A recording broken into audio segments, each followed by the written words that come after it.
Well, hello class. Welcome to week 4. Good morning, good afternoon, or good evening, depending on when y'all are going to be viewing this. As usual, I wanted to take some time to recap on week 3.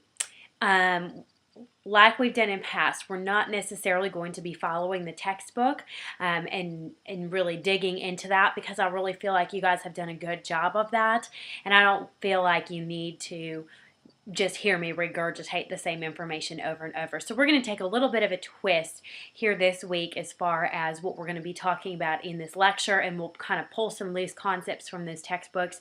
And of course, we're going to talk about the group discussion board. And so we're actually going to go ahead and start off with that. I was so excited to be able to interact with y'all on the group discussion board this week. And I have to admit, I definitely held myself back because this is a topic that is it's very dear to my heart.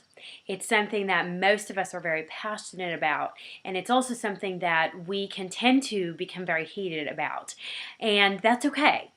This is a really, really great discussion, so I wanted to take some time and just kind of talk about that. What does that actually look like as a professional? So the question that was asked this week was really regarding secular psychology versus Christian psychology, or secular interventions versus Christian interventions, especially in regards to crisis. And so one of the things that the concepts that kind of came out in those group discussion board forums was this concept of spirituality, and whether or not a non-Christian psychologist could incorporate an element of spirituality into the practice, or if spirituality was really exclusive to Christian practices. So, I purposely stayed out of the discussion this week other than adding in those little questions because I wanted to see where y'all went with this question, and it was very, very fun to go back and read through these. So, we are going to just kind of dig right in. I've got my notes in front of me, so if I'm looking over to the side, that's what you know I'm doing. Anyways, the first thing that I wanted to talk about in regards to this is that we are all created as spiritual beings. You know, the things that separate us from the animal kingdom is that we have a spirit or a soul. And that is irregardless of if we are a Christian or if we're within the Christian faith, if we're Catholic or Protestant or Lutheran or any of those things.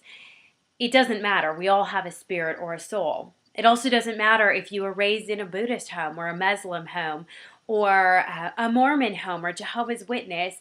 Because you are a human being, you are created with a spirit, with a soul. Okay, we're body, mind, and soul, and that's what separates us from the animal kingdom, because the animal kingdom does not have the spirit about them. They don't have a soul to them. So, we're all created as spiritual beings, and spiritual really refers to the soul rather than a physical nature.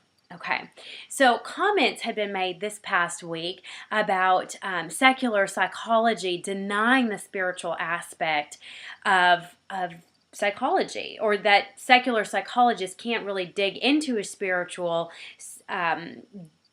bent with their clients because secular psychologists don't regard the spiritual side of a person. And so I just wanted to speak to that for a minute because actually, and this is going to sound very strong, but that is a false assumption that secular psychologists don't deal with spirituality. See, psychology actually does focus on the body, the mind, and the soul.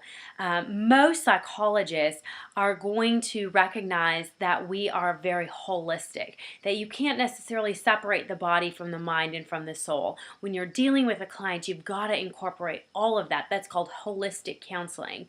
If we were to just focus on the body, or just focus on the mind, or just focus on the soul, it's like we would be targeting one thing maybe really well, but we'd be neglecting two other very important pieces to who we are as a human being.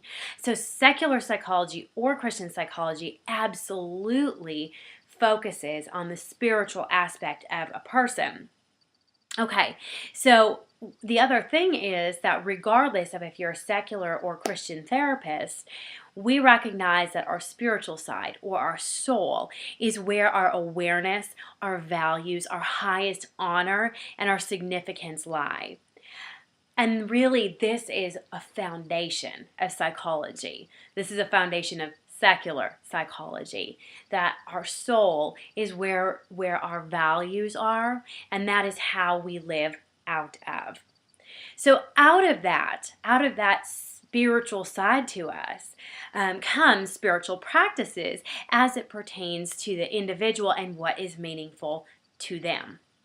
So we're going to pick up on that in the next lecture, but that's kind of the first little part about spirituality in regards to psychology, both Christian and secular.